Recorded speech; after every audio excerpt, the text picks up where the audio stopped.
The tension between India and Pakistan, well, something we've often touched on.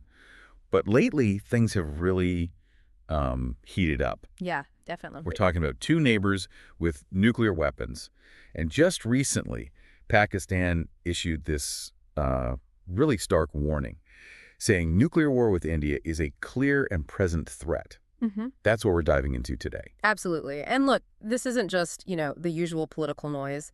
To really get why this warning came now, we need to look at what's actually been happening. Okay. We've been looking through reports from the New York Post, the U.S. Sun, and also background info on India's nuclear doctrine, trying to piece it all together. Right. Our mission here is basically to unpack what led to this warning, what the real dangers are, and, what it all means for this long, complicated relationship. Okay, so let's start there. What was the spark? What kicked off this latest round of really high tension? Sounds like things got serious fast. Yeah, they did. The immediate trigger seems to be, well, a really quick escalation. It started with Indian missile strikes inside Pakistani territory. That was Wednesday, May 7th. Missile strikes, okay. Yeah, and described as the biggest clash, militarily speaking, in over 2 decades. Missile strikes are generally seen as, a big step up in aggression, higher risk. Because of the range and damage potential. Right, exactly. And Pakistan, well, they responded to this, didn't they? The reports mentioned drones. That's right. Pakistan claimed that the next day, Thursday, May 8th, they hit back, shot down a whole bunch of Indian drones. They said 25. 25, wow. Now, it's probably worth pointing out, missile strikes and drone incursions, they're different things, right? Yeah. Drones might seem more tactical, but in this kind of atmosphere. Oh, absolutely. Any incursion is risky. And India, for their part, they said they stopped Pakistan trying to retaliate with their own drones and missiles. They used the word neutralized. Right. So it sounds like both sides are sort of claiming success and defending themselves. But what about the human cost? The numbers seem all over the place. Yeah, that's a huge point, and it really shows how hard it is to know what's true in these situations. Pakistan's information minister, Atullah Tarar, he claimed their actions killed 40 to 50 Indian soldiers. 40 to 50. That's what he claimed. But India reported 16 deaths on their side, and they included women and children, blaming, quote, Pakistani aggression. Such different stories. Completely. And we saw those images too, didn't we? Like that drone allegedly shot down near Karachi, the protests in Mulan burning Modi's effigy. It paints a picture of real anger on the ground. Yeah, those pictures were striking. Yeah. And the photos of damage, too. You mentioned houses, even a mosque. Absolutely. Images of a damaged house in Salamabad village, another in Baramulla district. Each side blaming the other, naturally. And the reported damage to the Bilal Mosque in Muzaffarabad. Look, hitting religious sites is particularly dangerous. It can just pour fuel on the fire. Yeah, absolutely. So, okay, we have this escalating violence, these clashing stories, and then comes this really serious warning from Pakistan. The defense minister, Khawaja Asif, saying nuclear war is a clear and present threat. That really grabbed attention. It certainly did. I mean, that's a major step up in language. Yeah. He also talked about the history between them, suggesting, we could be heading for another big strategic standoff. Strategic standoff. Yeah. Meaning, like, both sides readying for potential nuclear use. That's the implication, yeah. A really dangerous place to be where one mistake, one miscalculation, it could be catastrophic. And Prime Minister Shehbaz Sharif, he also spoke out. He did, gave a televised address. He claimed over 30 people were killed in the strikes, including a 7-year-old boy and 57 injured. Grim number. Very. And he vowed to, quote, take revenge for every drop of blood, called for courage. It really underscores how serious they see this. He also claimed they shot down Indian jets. Yeah. Including Rafales. Yeah, he claimed several, including 3 French-made Rafales, which is, a significant claim. India hasn't confirmed anything like that, though. Okay, let's switch to India's side then. Their explanation for their actions, this Operation Sindoor, what was their rationale? Right. India frames Operation Sindoor, which happened Wednesday morning, as a targeted strike, aimed at terror infrastructure. Right. They said it was a direct response to what they called a barbaric mass shooting in Kashmir last month. 26 people killed.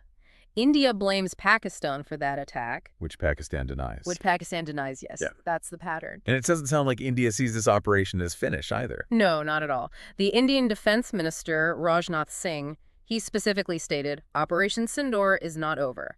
That clearly signals more action could be coming, keeps the pressure incredibly high. And this all happens under the shadow of India's nuclear policy, right? The no first use idea. Can you just remind us what that means? Sure. So, India's official nuclear doctrine includes this no first use commitment.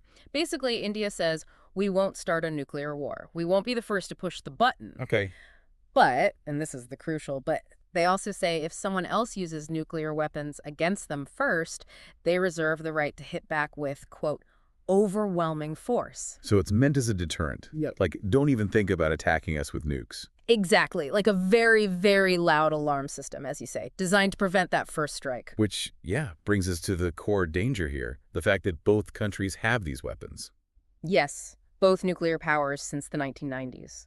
And the estimates, well, they hover around 170 nuclear warheads each. Roughly equal. Roughly. Though some reports, like one from Colonel Philip Ingram, suggest Pakistan might have built up its arsenal a bit more, maybe closer to 200 now. Okay.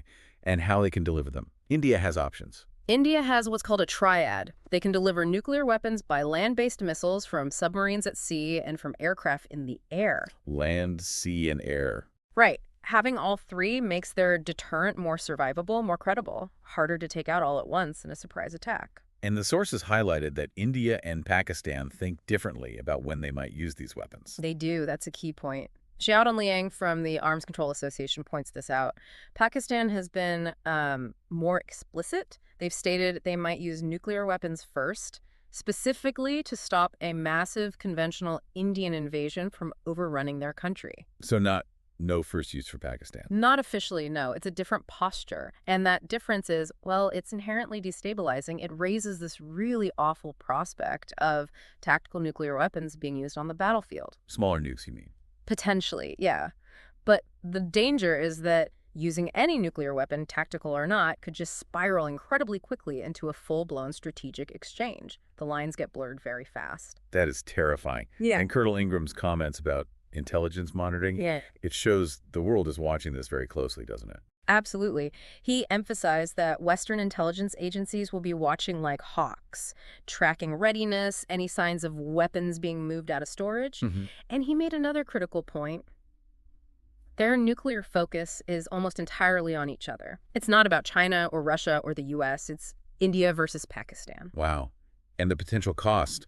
James Halpin's report mentioned a number. Yeah, an absolutely staggering number. A potential nuclear war between them could kill up to 125 million people. 125 million? Just think about that. The scale of human tragedy is almost unimaginable, not to mention the global chaos that would follow, economic collapse, political instability. It's no wonder the international community is speaking up then. What have we heard? Well, a range of reactions, mostly urging calm. President Trump offered to help, saying he, gets along with both and wants them to work it out. Okay. The UK Prime Minister, Sir Keir Starmer, said Britain is engaging urgently and pushing for dialogue and, crucially, de-escalation. And peace groups like the International Campaign to Abolish Nuclear Weapons, they're obviously gravely concerned, calling for both sides to just step back. And it's not just talk, is it? There were real-world disruptions happening, too. That's right. The reports mentioned airports closing in Karachi, Lahore, Islamabad, major cities for operational reasons. And Emirates Airlines suspended flights to Pakistan for a couple of days. Right. That shows you how serious the situation felt on the ground. It really does. It shows the immediate impact, the level of alarm. So here we are then. Two nations, nuclear-armed, deep rivalry, just had a major military clash, and one is now openly warning of a clear and present nuclear threat. That's the bottom line. A stark, stark reality. And as we've seen from the sources, the stories coming from each side are just miles apart, often contradictory. Getting the real truth in this kind of fog is, well, incredibly difficult. Yeah. This deep dive really leaves you with a heavy question, doesn't it? You look at the history, you see the weapons, you see this latest flare-up. What does this mean long-term? For the region, obviously, but for global stability, too. And can diplomacy actually prevent the unthinkable here? It really makes you think hard about nuclear deterrence and just how easily things could spin out of control.